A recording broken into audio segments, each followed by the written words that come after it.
좋으신 하나님이 주시는 은총과 또 평화가 이 저녁에 사랑하는 여러분들과 함께 하시기를 빕니다. 에스겔 강의 10번째 시간입니다. 에스겔은 환상을 통해 예루살렘 심판을 미리 보게 되었습니다. 좋은 일, 기쁜 일이라면 먼저 볼 수 있음이 감사했겠지만 불쌍히 여기지도 않고 긍휼히 여기지도 않으시는 분노였기 때문에 에스겔의 마음이 한없이 착잡할 수밖에 없었습니다. 예루살렘을 향해 임박한 하나님의 뜨거운 분노 앞에서 에스겔은 하나님께 묻습니다. 이스라엘의 남은 자를 모두 멸하려 하시나이까? 에스겔의 간절한 기도와 같은 질문에 하나님이 선하심으로 응답할 줄 알았습니다. 9장 10절입니다. 그러므로 내가 그들을 불쌍히 여기지 아니하며 긍휼을 베풀지 아니하고 그들의 행위대로 그들의 머리에 갚으리라 하시더라. 하나님의 선함이 아닌 예루살렘을 향한 심판의 뜻을 바꾸지 않겠다라고 하는 굳은 의지와 만납니다. 하나님의 명령이 가는 베옷을 입은 사람에게 다시 한번 내려집니다. 가는 베옷을 입은 사람이 누구였습니까? 예루살렘을 심판하기 위해 소환되어졌던 6명의 사람들과 다른 모습을 하고 있었던 유일한 사람이었는데요.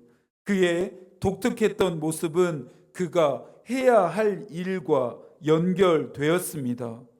가는 베옷을 입고 허리에 먹그릇을 차고 있었는데 6명의 사람들이 모든 사람들을 죽이기 전에 구원받을 자의 이마에 표식을 남기는 일이 가는 베옷을 입은 사람에게 주어진 명령이었습니다. 6명의 사람이 죽이는 일을 했다면 가는 베옷을 입은 사람은 살리는 일을 합니다. 본문과는 조금 거리가 먼 적용일 수 있겠지만 같은 하나님을 믿는데 어떤 사람이 있는 곳에는 생명과 평화가 임합니다. 어떤 사람이 있는 곳에는 소란과 다툼이 일어납니다. 바울은 이것을 생명에 이르는 냄새와 죽음에 이르는 냄새로 구분하며 설명했습니다. 사람마다 고유한 채취 또는 향기를 가지고 있습니다.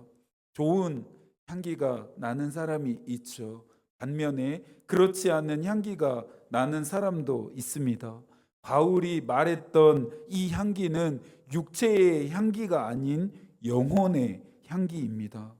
그런데 참 신기한 것이 나도 맡지 못하는 내 영혼의 향기를 다른 사람들이 맡게 된다는 점입니다. 여러분의 영혼에서는 어떤 향기가 나는지 생각해 보신 적 있으신가요?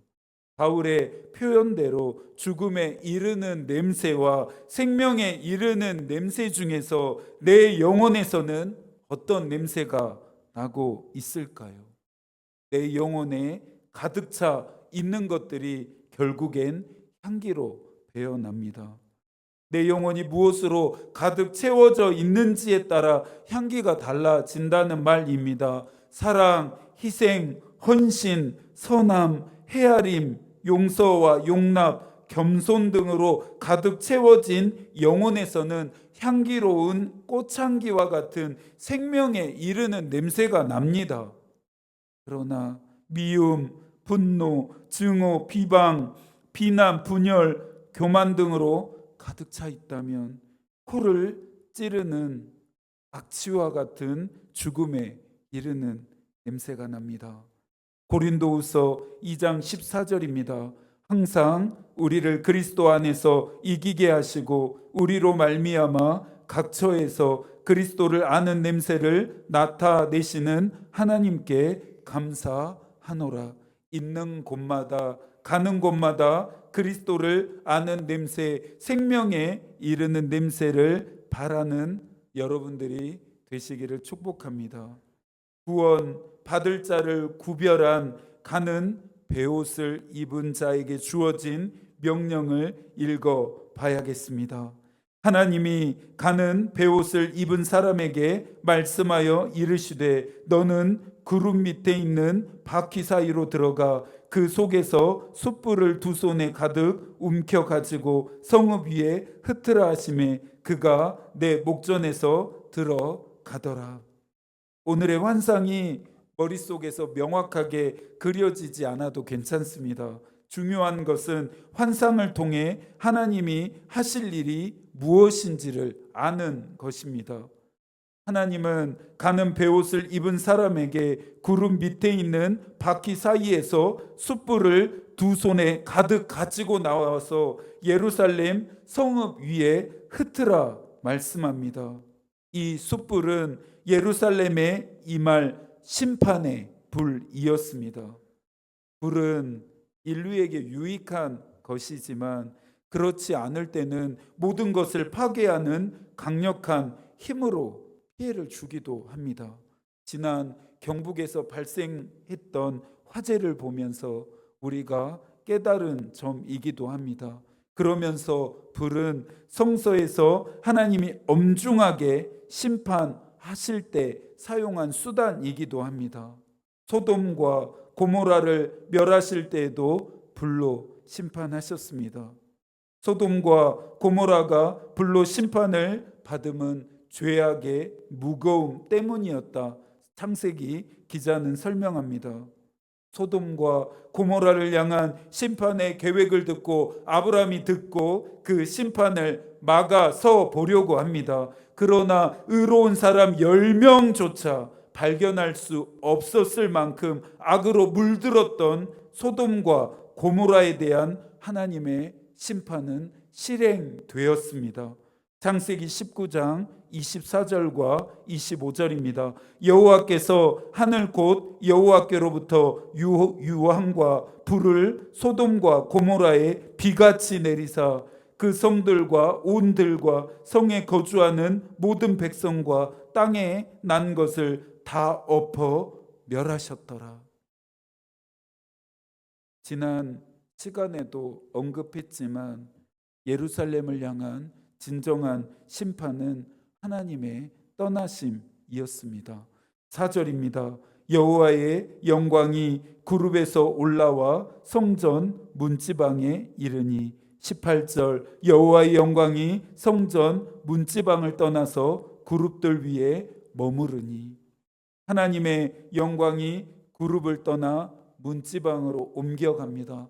단순한 이동이 아니라 했습니다. 우상 숭배와 온갖 가증하고 악한 것들로 가득 차 있었던 성전은 더 이상 하나님의 집이 아니었습니다. 이런 곳에 거룩하신 하나님이 임재할 수는 없습니다. 그룹들 위에 머무른 하나님의 영광이 성소를 떠나 문지방에 이르렀고 나중에는 성전의 동쪽으로 이동하게 됩니다. 강원도에는 유령 도시로 불리우며 소멸 위기에 있는 지역들이 있습니다. 특별히 군부대가 있었던 곳들인데요. 저출산으로 인한 병력 자원 감소로 군부대가 축소, 해체 또 이전이 불가피해졌는데 이 여파가 고스란히 지역 경제 침체와 도시 소멸이라고 하는 위기를 불러들였습니다. 사회적으로 도시와 지역이 어떻게 공존해 갈 것인지 진지한 논의가 필요한 시점입니다. 하나님이 떠난 예루살렘은 소멸이 아닌 파멸을 당합니다. 성전에서 떠나심, 예루살렘에서 떠나심은 그들의 무거운 죄악 때문입니다. 예루살렘을 떠나시는 하나님의 모습을 지켜보면서 이 일이 우리 교회와 나의 일이 되지 않게 해야 합니다. 고린도전서 3장 16절과 17절입니다. 너희는 너희가 하나님의 성전인 것과 하나님의 성령이 너희 안에 계시는 것을 알지 못하느냐? 누구든지 하나님의 성전을 더럽히면 하나님이 그 사람을 멸하시리라. 하나님의 성전은 거룩하니 너희도 그러하니라. 구약 시대에는 하나님께 제사를 드리기 위해서는 의무적으로 반드시 성전으로 가야 했습니다. 하나님이 성전에 계셨기 때문입니다. 그런데 성령이 우리와 내주하시는 오늘은 언제나 어디서나 하나님을 예배할 수 있게 되었습니다. 하나님이 나를 하나님의 성전으로 삼으셨기 때문입니다. 예루살렘 성전이 심판을 받았던 이유는 성전으로서 기능하지 않아서입니다. 하나님을 예배해야 할 곳에 우상을 숭배하고 신령한 것들이 아닌 가증하고 악한 것들로 채워져 있어서입니다. 성전을 더럽히면이라고 하는 경고 앞에 두려움을 느껴야 합니다. 하나님의 성전된 내가 또 우리가 성전됨으로써 올바른 기능을 하지 못할 때에는 멸하심이라고 하는 심판이 우리에게도 임할 수 있다. 바울은 경고합니다. 하나님의 성전된 삶을 살아가기 위해서는 코람데오의 결단이 필요합니다. 이 말은 앞에서라고 하는 뜻의 코람과 신 또는 하나님을 의미하는 데오스가 합성되어진 단어로 언제나 어디서나 마치 하나님 앞에 서 있는 것처럼 살아가야 한다는 의미입니다. 성령께서 항상 나와 우리와 함께 하심을 인식해서 근신하고 또 주의하는 삶의 태도입니다. 어떤 글을 보니 젊은 사람과 늙은 사람의 차이 중에 하나가 거울을 보느냐와 그렇지 않느냐에 있다고 합니다. 젊은이들은 자신들의 예쁨을 즐기고 또 예뻐지고 싶어서 수시로 거울을 들여다봅니다. 백설공주의 예쁨을 질투했던 마녀는 거울에게 누가 더 예쁜지를 물으면서 백설공주보다 항상 더 예쁘고 싶었습니다.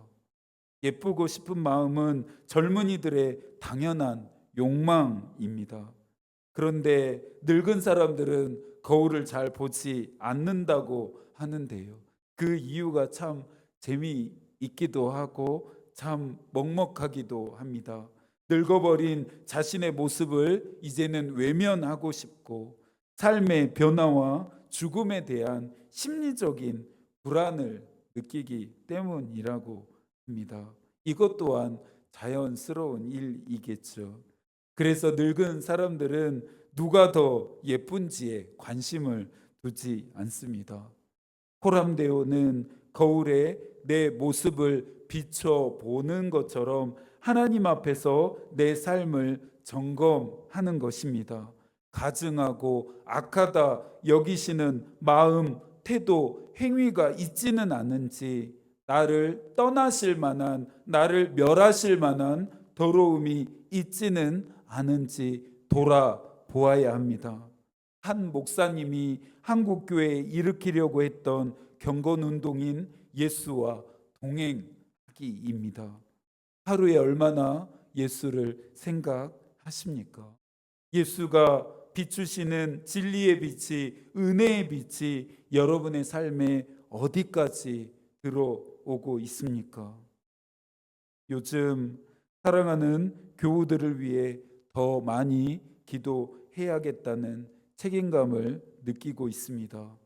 여러분에게 필요한 은혜와 도움이 있기를 위해서 기도하고 있습니다. 여러분도 여러분의 자리에서 쉬지 말고 기도하십시오. 기도 외에는 다른 방법은 없습니다. 남은 한 주도 하나님이 여러분과 함께 하시기를 기도하겠습니다. 하나님의 마음이 우리의 기도가 되고 하나님의 뜻이 우리의 길이 되기를 빕니다. 아멘.